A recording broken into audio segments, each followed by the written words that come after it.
Hey everybody, Lars here. We are going to do the first review video for Unit 4. And as I usually tell the story, when I teach Python, it's a little bit different than when you get an Introduction to Computer Science course when you first go to university. If you first go to university like Rutgers or anything else to become a computer science student, you will take a class called Introduction to Computer Science. Not intro to programming and not programming, but intro to computer science. And what we do is two different things. One is we get you started and begin teaching you the first language we're going to use. Here at Rutgers, we use Java. When I was a kid a long time ago and I did my degree, it was Pascal. Now at a lot of top universities, people are starting to use Python. But what happens is as you go through the course, you don't just go through what we're going through, looking at data and the representation of data, then looking at sequences and how to organize our data, then looking at iteration and how to navigate our data. They do that, but they also sprinkle in computer science concepts along the way. And what I do when I teach this course is I think to learn just how to program, sometimes those computer science concepts can get in the way a little bit. So what I do is I extract them, and I go through the process of teaching you how to program, teaching you how to take, logical thoughts and codify them and put them in code and solve problems that way. But I do think those computer science concepts and the different things we do there are important, because at the end of the day, computer science is about seeing how we solve problems with computers, how we solve problems in algorithmic discrete steps where we have a problem state, and we start with an initial state and we work step by step to a goal state. So Unit 4 is where you've got the Python under your belt already. Okay, you know the basics of computer programming with Python. Now it's less learning Python and more using Python. So now that you have all of that under your belt, I'm going to reintroduce these computer science topics in this unit. They are simply sorting, searching, what we call Big O, which is really just the examination of the efficiency of your algorithms, and you'll see it's easy, and I'm not going to kill you with it. And then we look at recursion. Later, as you'll see, we're also going to look at loading a third-party library and doing some graphs with it. And then, at the very end of the unit, I do some exception handling and some things with dictionaries. The exception handling and the dictionary, I'm not going to kill you. You're probably not going to see that on a quiz. But like I always say, I want you to be aware of it. I want you to be exposed to it. Because exception handling, being able to handle when things go wrong while your program is running, is pretty important. And if you're if you program in any professional capacity, you have to do that. It's just the way we create professional code.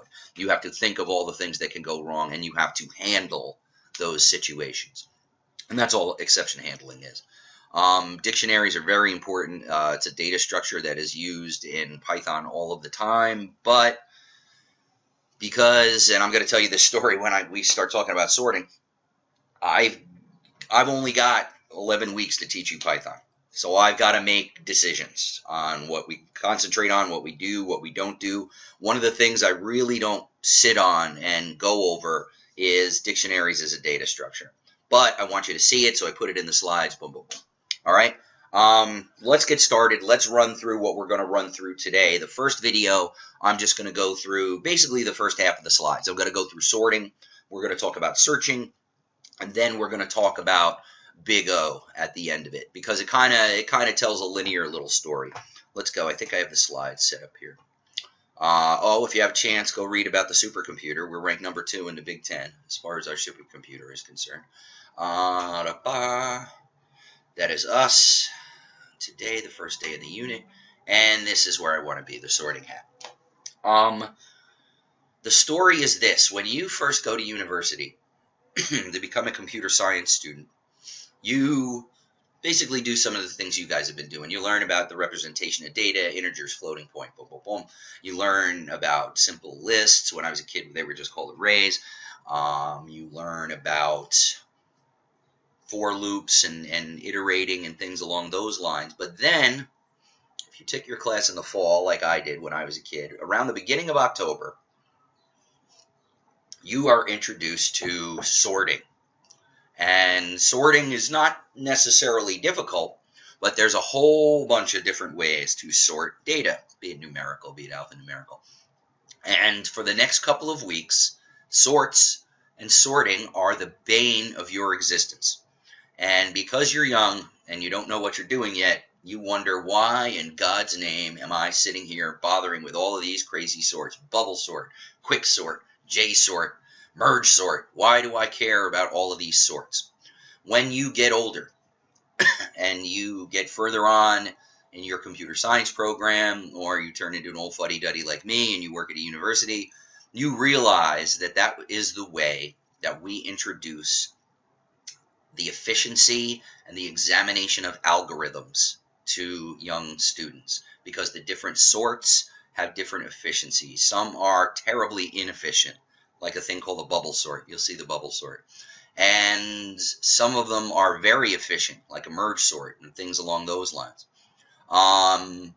That is what early computer science educators in the 80s were trying to get across to us.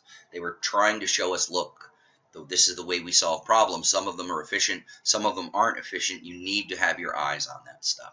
So we'll talk about that. Like I said before, I'm teaching Python, and I got to do it, especially in this summer session, in only 11 weeks, so I got to make decisions. And one of those decisions I make early on is I'm not going to have you code up a sort. Usually we would go over the chapter, and I think they do a merge sort in Zell. They may even do a bubble sort, although we rarely do bubble sorts anymore. They really are terribly inefficient. But they're easy to code up, so we want people to code them up and use them and sort their own data along those lines. Basically, sorting is just putting things in order, alphanumeric order, numeric order from high to low, from low to high. Basically, what every sort does is compares numbers, and if they need to be in a different order, switches them.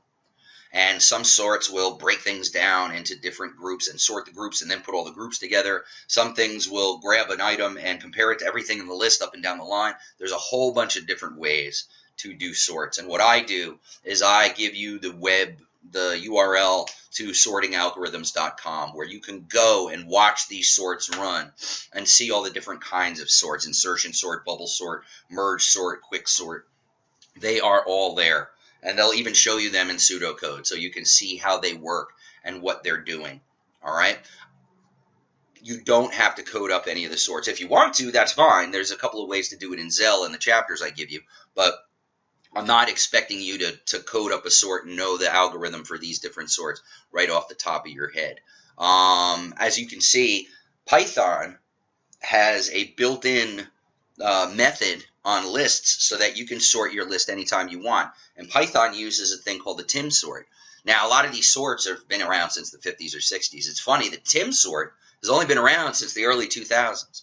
So if you want to, go to Wikipedia and read about that. I've always found that very interesting. But as you can see, it's almost like in your statistics class, the first time you see hypothesis testing, or the first time you see confidence intervals, or the first time you see linear regression, you do it by hand.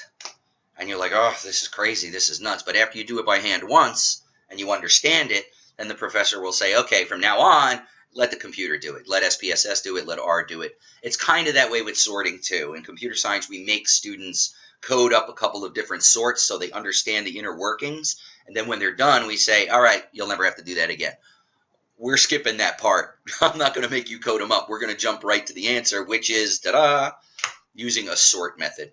So as you can see, I have a list, and I print it, and it's all out of order, and then I just run the sort method on it down here, and I reprint it, and boom, from -2 all the way up to 99, it is sorted. Okay? We can also do it with alphanumerics, with strings. So if you give it a mixed up list and then you tell it to sort, it will sort in alphabetical order if it sees things like that. Okay? One last thing we're going to talk about with sorts is, our magic about lists is that we can have mixed data types in there. I can have strings with integers, with floats, with a whole bunch of different things. But what happens when I try to sort that list and I mix up integers with strings and a whole bunch of other things? And what happens is but you get an error. Because, you know, they always say you can't compare apples and oranges. It's true. You can't compare apples and oranges. So, Tim sort, when it gets Lars in 33 and Johannes in 52, and you can see the Mets are in there, it doesn't know what to do with it. Now, later in your computer travels, you might learn Java, and you might learn about something called sortable, and you might learn about something called comparable, and you might learn that you can teach these programming languages how to sort different things like that. But out of the box, Python's like, I don't know what to do with this. I can't do it. And as you can see, if you read that error on the bottom, it says unorderable types, because it doesn't have the first clue how to compare an integer and a string, because we didn't tell it how. Okay, so be wary of that when you want to sort things with built-in sort functions. Usually they have to be of the same type, so that it's very simple to know what's greater than something else and what's less than something else, and so far along those lines. Okay, now we start out with sorting when we go into computer science, because sorting is very important. We care about sorting, and the reason, and this is good because it gets into some data science-y stuff, we care about sorting because when we first start examining data and getting ready to solve a problem, we want to know as much about our data as possible. Okay? Because if we know certain things about our data, then we can choose certain time-tested algorithms that can find answers for us. If I know my data is sorted, it gives me an incredible advantage when it comes to searching through that data for a particular item. So sorting becomes important, and you're going to discover how important in a second, because we are going to look now at searching. Let's say you have a list of 1 million numbers, and they're not sorted. They're all jumbled together. And I come up to you and I say, hey, can you please write me a computer program that determines whether the number 7 is in that list of numbers you have. So, how are you going to solve that problem? You've got an unsorted list. You don't know anything about your data. All you know is that you've got a list with 1 million numbers in it. Frankly, you have no choice except to, what we call, go to war on it, or basically look at every single number in that list to see if there's a 7. So you'll start at 0, not a 7, okay, go to the next one. Not a 7, go to the next one. And so on and so on and so on. And if that 7 resides in the last spot on the list, that's the worst case scenario. You will have had to have looked at every item in that list. So, you know, in stats and computer science, we use the letter N to denote population or the size of a list or something like that. Whatever N is, whatever the size of your list is, in this case 1 million, that is how many potential lookups. Whenever you look to see if a number is a certain thing, we call it a lookup. That's how many lookups you would have in a worst case scenario in what we call a linear search. If I've got unsorted data, I have no choice but to do a linear search. I got to look at everything because I don't know. It could be here, it could be. I have no idea. I have no idea what's going on. So if I've got 500 things, worst case scenario, linear search is N500. I have to look 500 times. If I've got 1 million, I've got to look 1 million times. Think about big data. Think about some of the data sets Google has, or some of the data sets that they're keeping on customer data in Amazon, stuff like that. A linear search just isn't going to cut the mustard. That's too much data to go through, okay? So, is there a way I can search through data more efficiently and not have to look at every single item to figure things out? It turns out there is, but there's a trick. You need your data to be sorted. And if your data is sorted and you know that it's sorted, then you can do what we call a binary search. Now, a binary search is interesting and fun. Take my same list of 1 million numbers, and this time I'm going to tell you the list is sorted. And I'm going to tell you, does 7 appear? I'll stick with the same number, though it's going to be easy.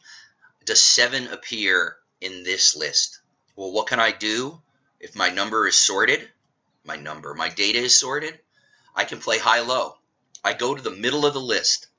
If I have a list of 1,000,000 items, I know the middle is 500,000. I go to the 500,000th item and I look at it and I say, is this equal to 7? And the algorithm says no. So then I ask a second question. I go, okay, is this number higher or lower than 7? And then the algorithm comes back to me and says, this number is higher than 7. What does that tell me? If the middle number of this sorted list is higher than 7, what do I then know? Instantly, I know that my number will not appear in the upper half of that list. So I throw it away. I don't need it. I know my number's not in there. Okay? Instantly, I've gone from 1,000,000 to 500,000. I've cut it in half. So now what do? I repeat the process. I now go to the 250th item and I say, hey, are you 7? And the algorithm says no. So then I say, okay, are you higher or are you lower than 7? And the algorithm comes back to me and says, you know what? I'm higher than 7. I can do it again. I can then get rid of the top half of my list. So now in just 2 lookups, just 2, I've taken 750,000 items out. And I don't have to look at them and I don't have to bother with them. And I can keep going in this fashion until I either find the 7 or I realize there's no 7 in the list. Okay? If this were a linear search, I would have to do 1,000,000 lookups to determine that the number 7 does not appear in my list. But in a binary search scenario, where every time I do a lookup, I can cut my list in half, I only need 20 lookups. Think about that. If I know my data is sorted, I can do a binary search. And if I can do a binary search, instead of 1,000,000 lookups, I'm down to 20. That's incredibly efficient. And then when we're done talking about searching, we're going to talk about Big O analysis.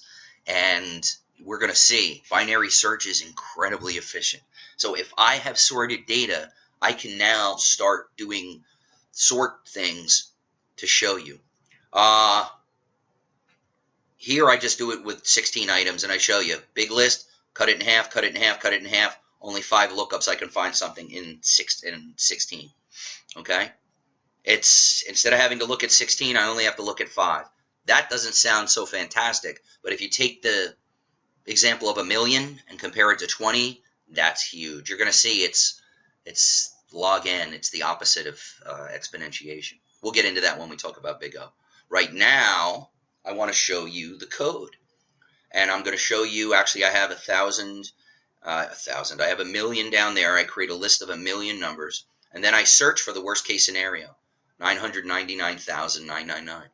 And then we'll take a look at how it goes, because if I'm not mistaken, I have coded it up for us.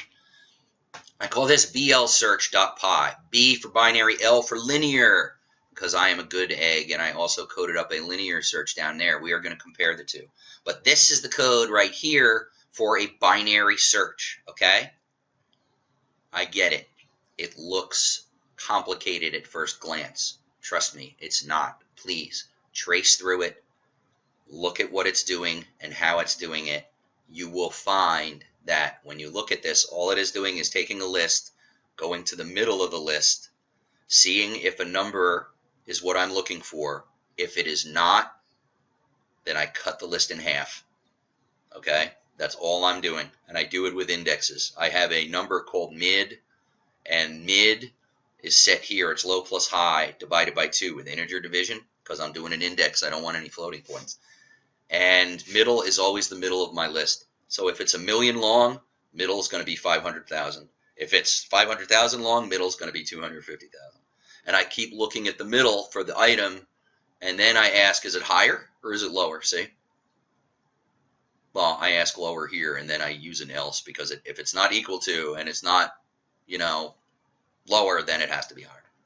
So read this code, go through this code. For now, I'm going to show you that I have 2 functions here. One is called bsearch. It takes what I'm looking for and a list.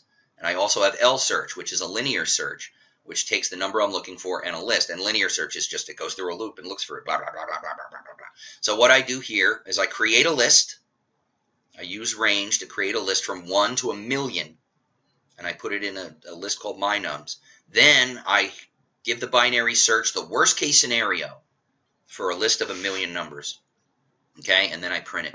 Then down here for linear search, I just give it a random number. It's pretty big though, because we're gonna look at it real quick, and then we're gonna compare it to binary. Let's run this bad boy and see what we get. All right, I set up my binary search so that it prints out a lot of data as it runs, so that you can see it running. So you can see here I have a step counter. I tell you what the mid is. A step counter. I tell you what the mid is. So you're gonna be able to see the binary search work. And the step counter is 1, 2, 3. That's how many lookups I'm doing. Every time I do a lookup, I print out what I'm looking for, and then I print out what the mid is, what I'm looking for, all the way up to 19. Okay? And when I get to 19 and the mid is 999,999, I got it. I say the number is found. Boom. Okay? So that 19 is how many lookups I needed. Okay? Now, if it wasn't in the list, then I would look up one more time and I'd get 20. So that's the max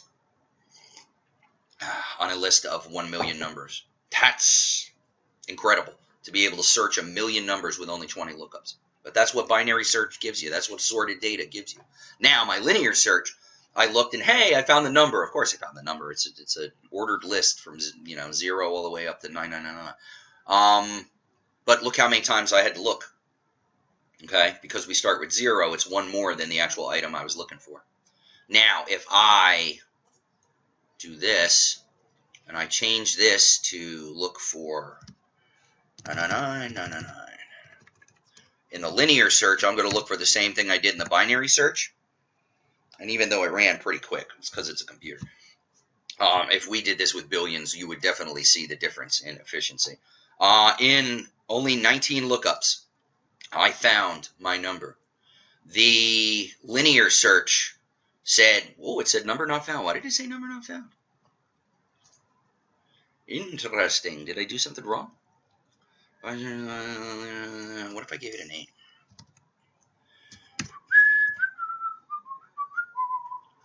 Yes, okay. My linear search somehow jumps out before it gets to the very end. Because now in that many passes, I found my number. Okay, I'll have to look at that. Don't you love it when things explode in the middle of videos? So in 19 lookups in a binary search, I find my number. Here, I have to look 999,998 times. Okay? Think about the efficiency. Think about the savings there. I mean, it's incredible. Okay? And it's because we have sorted data. And it's because we know with a binary search we can play high-low and literally throw out half of the list every time we do a lookup because we know our number's not going to be up there. Okay? This code right here, blsearch.py, I'm going to put up in Sakai. And you're going to see with your second homework assignment, I want you to have a binary search and a linear search in a library that you use. You're going to read some random numbers, clean them up, and then you're going to, use different searches on them. Use this code. I have no problem with it. I want you to read it. I want you to understand it. But at the end of the day, if you use this code when you create your library with your binary search and your linear search, I got no problems with it. Check out my linear search though, because apparently something was going wrong with it. I return. Well, I know why I return. I return a -1 if I don't find a number. But why I wasn't finding 99999, I don't know. So I'm going to have to look at that algorithm. But I'm going to give you this code. Okay, so you don't have to code up all that craziness. You have it. But I want you to read through it, and I want you to understand it. Because you'll see when I ask you the question and I give you the homework assignment, you're going to see, how things work, and you're going to want to know the inner workings. And you'll see it's not hard. You'll have this code when you get that. Okay? So that is binary search, and as you can tell, that's what sorting gets you. As you can see here, I used that code when I created these slides. And here I talk about coding up the linear search so you can compare the two. We did that. This is the YouTube video where I'm talking about there, so you're getting all that done. binary versus linear, the efficiency is insane. And we're about to look at that now. Here, I think I do another example and another example. But here is where we start talking about the third topic we're going to discuss in this video, and that is what's called Big O. Now, first time I heard Big O, I thought about this guy because I was a basketball player when I was a kid, and Big O is the nickname of Oscar Robertson, who played basketball for Cincinnati and was a big basketball star in the 60s. There's also Big O, the character in anime. So when people hear Big O, they probably don't think about what we're going to talk about. Big O is notation used by computer programmers when we examine the efficiency of algorithms. The O basically stands for order of magnitude. So it's like order. And we call it Big O because when we do order of magnitude, we care about big things. We don't care about little things. So if the efficiency is expressed like in a polynomial, we only care about the biggest exponent. If it's x to the fourth plus blah, blah, blah, blah, blah, all we care about is x to the fourth. Okay, we care about big things. And there are common efficiencies for different kinds of algorithms in computer science. And what we do is we examine how efficient our algorithms are by thinking of the Big O number. Now, this probably sounds confusing and kooky, but basically the simple ones that you have to think about are Big O of 1 is constant. So if I print my name, Lars, and no matter what the algorithm sees or no matter what it does, I'm just going to print Lars, well, it's the same result every single time.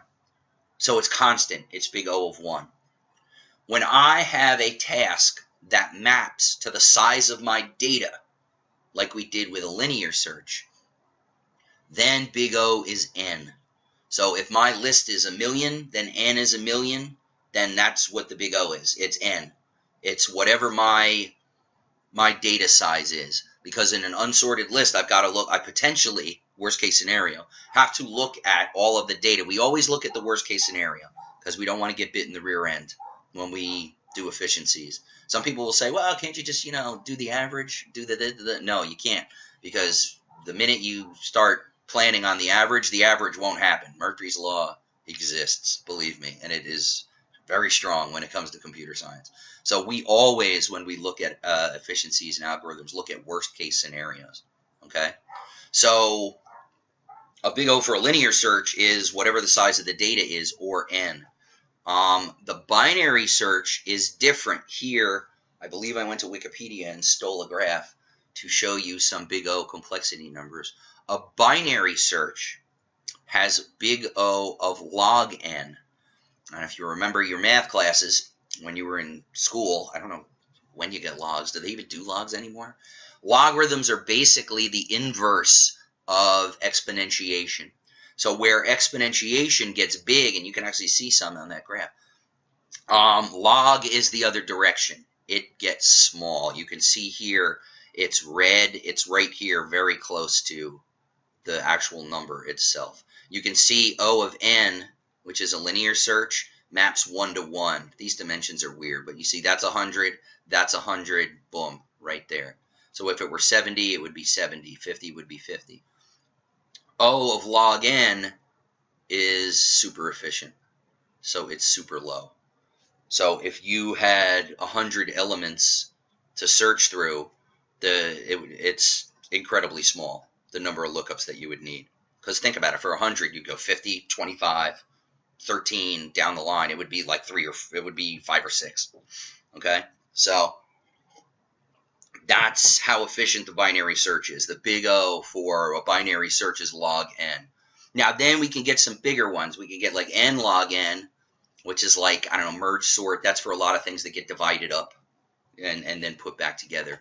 Then we start getting into the big boys. Then you get N to the second. Then you get 2 to the N. And finally, every computer programmer's nightmare is N factorial. Okay? Look at that. You can see how these efficiencies rocket off the screen. Those are problems which are what we call intractable, where if we had all the time in the universe and all the space in the universe, we still wouldn't be able to attack these problems because they get huge fast. There's a very famous problem called the traveling salesman problem.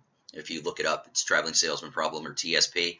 And you can see basically all it is I'm a traveling salesman. I've got to go to 5 different cities, find me the shortest route. That's it. That's the problem, basically, simply put. Problem is, once you get greater than 12, 13 cities, you're running into problems because you literally have to look at every single route, and it's 13, 14 factorial. It's 13 times 12 times 11 times 10 times 9. That's how many routes there are. And pretty soon that number gets monstrous. I mean monstrous. I mean so big you can't. I mean, I think if you go factorial 22, 23, I forget what the number is, you all of a sudden are more items than there are stars in the universe. It gets insane. It gets crazy fast, real fast. Some of those problems are interesting, and the way we tackle them is not with algorithms, because algorithms can always find you the solution. We deal with heuristics. We deal with things that'll get us close, that'll approximate what we think.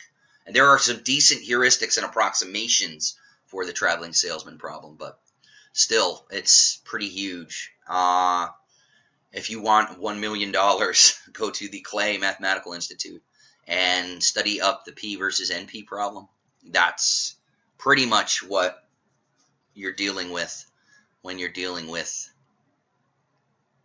big O of and factorial.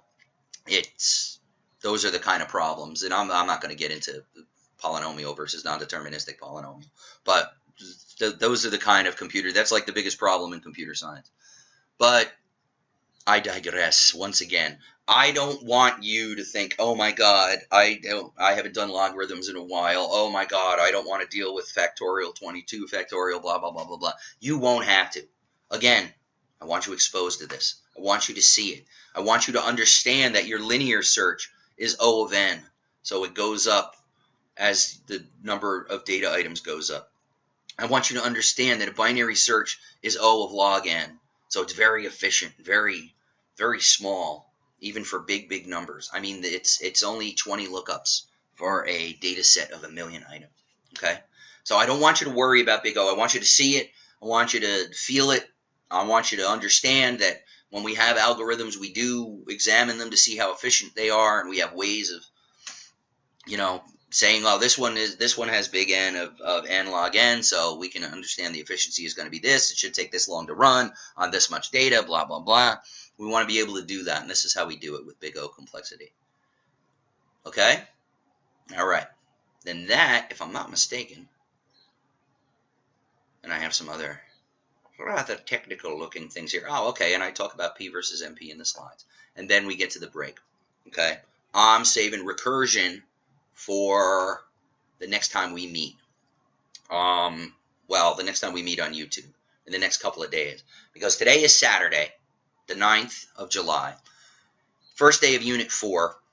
But Unit 4 is a regular 2-week unit during a regular semester. Summer session, we're only going to have it for about 10 days.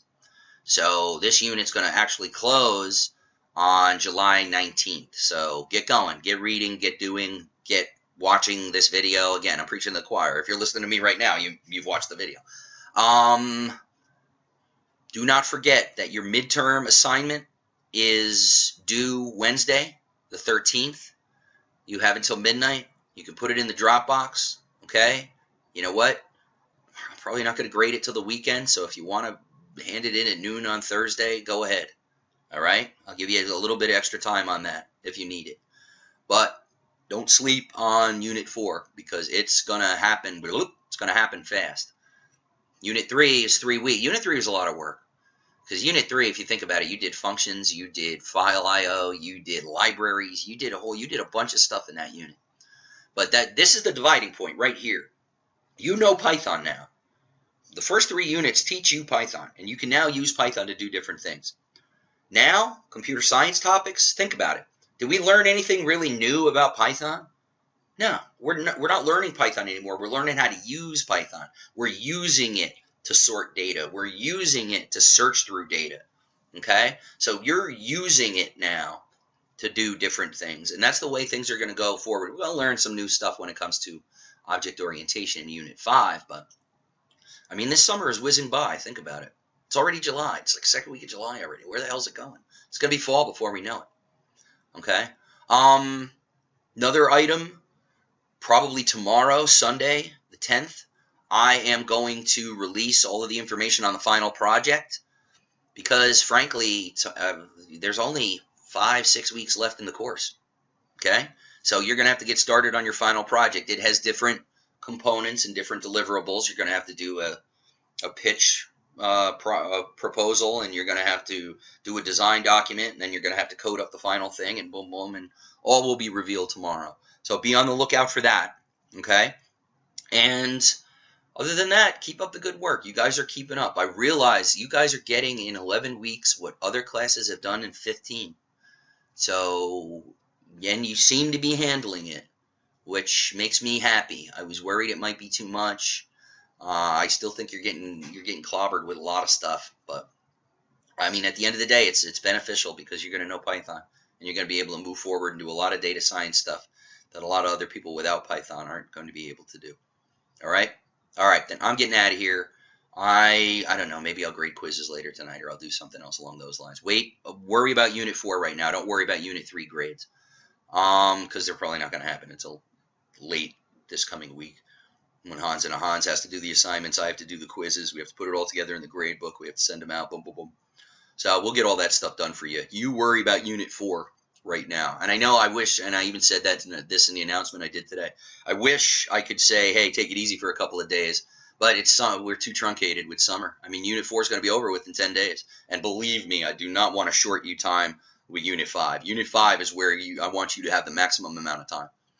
All right? So everything's going fine. You guys are good. Keep working hard the way you're working, and things are going to be all right. Okay?